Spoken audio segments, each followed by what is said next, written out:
జాగ్రత్త. అసలు మనం ఎందుకున్నాం ఈ భూమి మీద? కొన్నిసార్లు కొంతమంది ఆ ప్రశ్న అసలు వేసుకోకుండానే బ్రతికేస్తూ ఉంటారండి. అసలు నేను ఎందుకున్నాను? దేవుడు నన్ను ఎందుకు పుట్టించాడు? దేవుడు నన్ను ఎందుకు సృష్టించాడు? దేవుడు ఈ టైం లైన్లో దేవుడు మనల్ని ఈ భూమి మీద ఉంచడంలో కలిగిన ఆయన ప్రణాళిక ఏంటి? దేవుడు మనల్ని ఈ లోకంలోకి ఎందుకు పంపించాడు చెప్పమంటారా? మానవుడు కారణ జన్ముడండి. We are not here for no reason.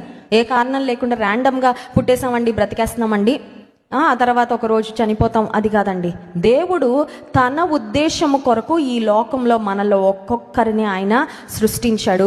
And ఆయన ఉద్దేశం, ఆయన ప్రణాళిక ఒక్కొక్కరి పట్ల చాలా ప్రత్యేకమైనది. దేవుడు కాపీ పేస్ట్ చేయడండి. దేవుడు he is a God of variety and he is a God of uniqueness. ఆయన ప్రత్యేకత కలిగిన దేవుడు. మన పట్ల ఆయన ప్రణాళిక కూడా చాలా ప్రత్యేకమైనవిగా. ఒకవేళ ఒకే ఇంటిలో ఇద్దరు కవలలు ఒక అర సెకండ్ గ్యాప్తో పుట్టిన ఇద్దరు మగపిల్లలో, ఇద్దరు ఆడపిల్లలో, లేకపోతే ఒకే కాన్పులో ఒక బాయ్ ఒక గర్ల్ పుడతా ఉంటారు. కవలలు కాకపోయినా ట్రిప్లెట్స్, క్వాడ్రూప్లెట్స్, 5, 8 మంది ఒకేసారి పుట్టే వాళ్ళు కూడా ఉంటారు. కానీ ఒకే కాన్పులో పుట్టిన ఒక్కొక్కరి ఎడల దేవుడు కలిగిన ప్రణాళిక చాలా ప్రత్యేకంగా, చాలా వ్యత్యాసంగా ఉంటుంది. ఆ ప్రణాళిక ఎప్పుడు నెరవేరుతుందంటే it starts with a personal encounter with God. దేవుని ముందు మనం ఎదుర్కొంటే, దేవుని ముందు మనం కలుసుకుంటే, దేవుని స్వరం మనం వింటే, అక్కడ నుండి అసలు దేవుని ప్రణాళిక ఏంటి మన పట్ల అనేది దేవుడు బయలుపరుస్తాడు.